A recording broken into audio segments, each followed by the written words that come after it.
दोस्तों, आप सभी को थोड़ा बहुत आइडिया ज़रूर होगा कि मॉडर्न एरियल फाइट में लॉन्ग रेंज एयर मिसाइल, जिनको बीवीआर मिसाइल कहा जाता है, ये काफ़ी मायने रखते हैं।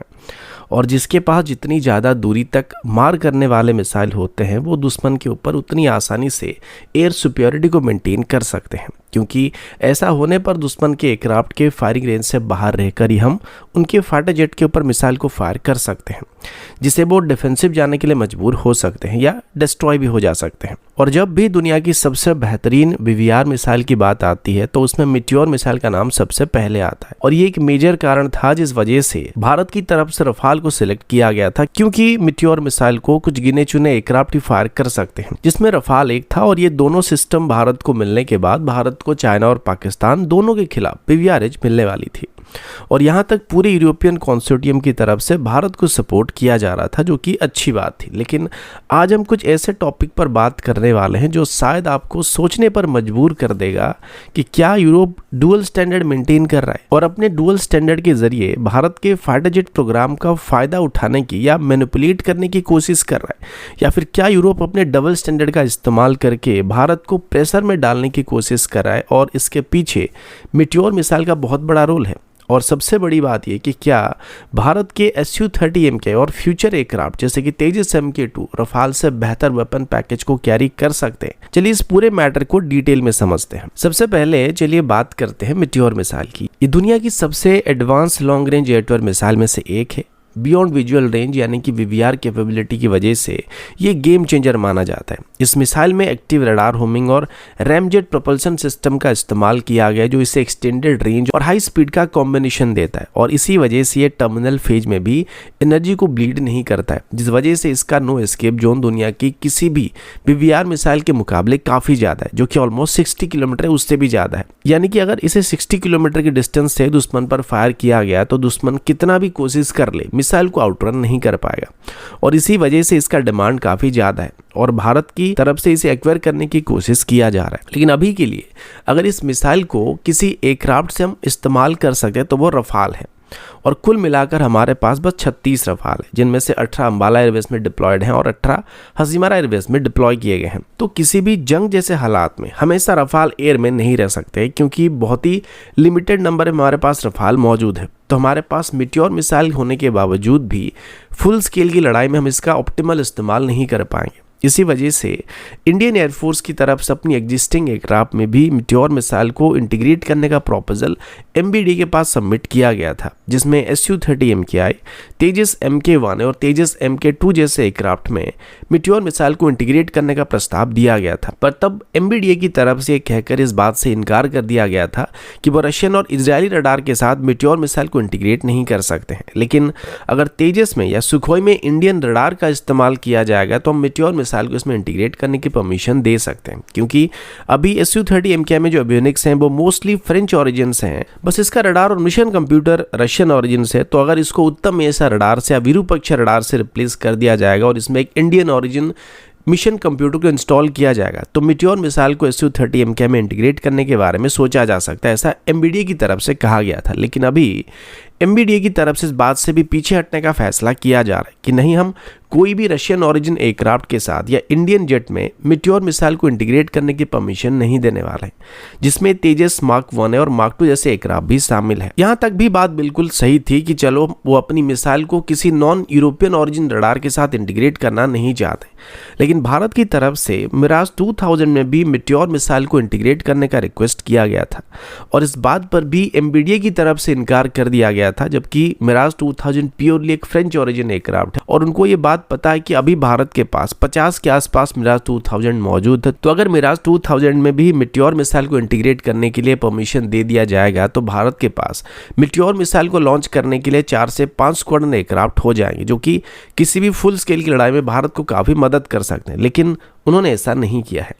अब सबसे इंटरेस्टिंग बात सुनिए कि क्यों European consortium repeatedly Indian air force के बाकी फाइटर जेट जैसे कि रशियन ओरिजिन Su-30MKI और इंडियन ओरिजिन तेजस मार्क 1 जैसे एयरक्राफ्ट के साथ मीटियोर मिसाइल को इंटीग्रेट करने को सपोर्ट करने के लिए ज़्यादा इंटरेस्ट नहीं दिखा रहे या इग्नोर कर रहे हैं।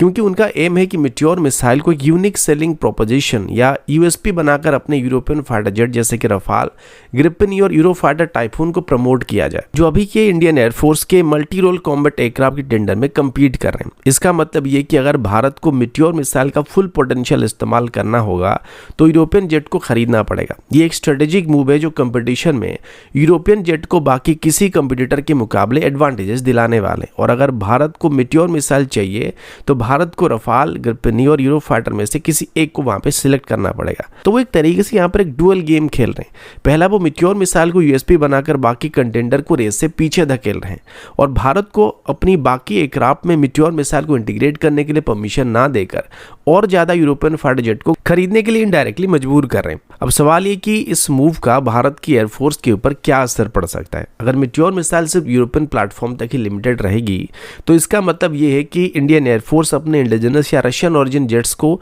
मिट्योर मिसाइल के साथ इक्विप नहीं कर सकता है। तो इंडियन एयरफोर्स के जितने भी एग्जिस्टिंग एयरक्राफ्ट है या आगे चल के भारत जो भी इंडिजिनस एयरक्राफ्ट को डेवलप करने वाला है वो इस मिसाइल का फायदा नहीं उठा सकते। और अगर हम सिर्फ मिट्योर मिसाइल के ऊपर डिपेंड करेंगे बैटल में, ये उनकी कैपेबिलिटी को रिड्यूस करने वाला है और सेम टाइम पर यूरोपियन ऑरिजिन एयरक्राफ्ट की कैपेबिलिटी को इनसे ऊपर रखने वाला है। लेकिन डीआरडीओ की तरफ से भी इसका तोड़ निकाला जा चुका है और डीआरडीओ की तरफ से भी बीवीआरएच को मेंटेन करने के लिए और मिट्योर मिसाइल के ऊपर हमारी डिपेंडेंसी को कम करने के लिए SFDR यानी कि solid fuel ducted ramjet missile को डेवलप किया जा रहा है, जिसे अस्त्र मार्क 3 भी कहा जाने वाला है। और ये मिसाइल बनने के बाद हमें फाइटर जेट के खिलाफ 250 किलोमीटर और बॉम्बर जैसे या एवेक्स जैसे एयरक्राफ्ट के खिलाफ 350 किलोमीटर तक की स्ट्राइक रेंज को प्रोवाइड करने वाले, जो कि कहीं ना कहीं मिट्योर मिसाइल की परफॉर्मेंस को आउटमैच करने की उम्मीद भी किया जा रहा है। हालांकि इसका डेवलपमेंट थोड़ा धीमा चल रहा है, लेकिन इसमें काफ़ी हद तक हमको सफलता मिल चुकी है और आने वाले 4 से 5 सालों में ये बिल्कुल तैयार होने की उम्मीद किया जा रहा है, यानी कि प्रोडक्शन के लिए तैयार होने की उम्मीद किया जा रहा है। लेकिन तब तक हमें इंपोर्टेड सिस्टम के ऊपर डिपेंड करने की जरूरत पड़ने वाली है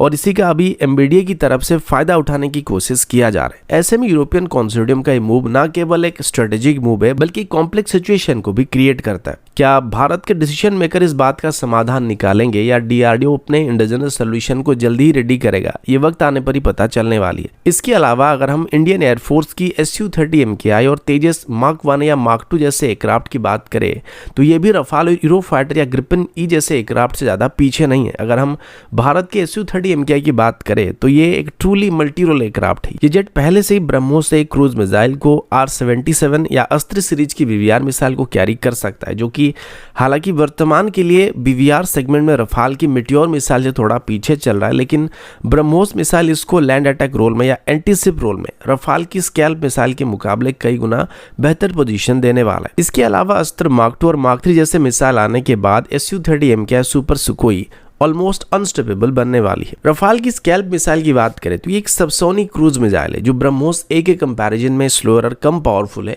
लेकिन फ्यूचर में तेजस मार्क 2 और SU-30 MKI जैसे एयरक्राफ्ट ब्रह्मोस NG जैसे मिसाइल को कैरी कर पाएंगे, जो स्केल के ऊपर एक मेजर एडवांटेजेस होगा। ये सब कुछ दिखाता है कि रफाल एक कैपेबल फाइटर जेट है, लेकिन भारत के SU-30 MKI और तेजस मार्क 2 जैसे प्लेटफॉर्म भी फ्यूचर प्रूफ और ज्यादा एडवांस वेपन सिस्टम को कैरी करने के लिए डिजाइन किए जा रहे हैं, जो कि किसी भी एंगल से पीछे नहीं रहने वाले। अब अगर भारत की मल्टी रोल कॉम्बैट एयरक्राफ्ट की टेंडर की बात करें तो ग्रिपेन ई, रफाल या यूरोफाइटर टाइफून जैसे जेट मिट्योर मिसाइल की वजह से एक एज को लेते हुए दिखते हैं, लेकिन भारत के पॉलिसी मेकर को इस बात को ध्यान में रखना होगा कि क्या कोई यूरोपियन प्लेटफॉर्म्स को लेना हमारे लिए एक लॉन्ग टर्म सोल्यूशन होने वाला है। भारत का फोकस यहाँ पे इंडिजिनस प्लेटफॉर्म और वेपन सिस्टम को डेवलप करने पर होना चाहिए, जो ना केवल कॉस्ट इफेक्टिव होगा बल्कि स्ट्रेटेजिक ऑटोनॉमी को भी इंश्योर करेगा।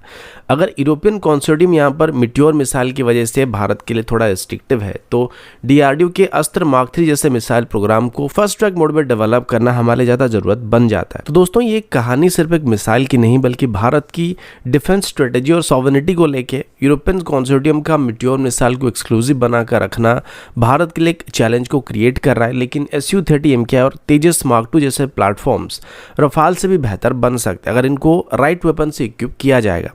तो आपका इसके बारे में क्या ओपिनियन है? क्या ये एक फेयर स्ट्रेटेजी है या यूरोप का डबल स्टैंडर्ड है? कमेंट में जरूर बताइएगा। और अगर आपको वीडियो पसंद आया होगा तो इसको लाइक करें, शेयर करें और चैनल को सब्सक्राइब करना मत भूलिएगा। तो अभी के लिए इतना ही, मिलता हूँ आपसे अगले वीडियो में। तब तक के लिए जय हिंद, वंदे मातरम।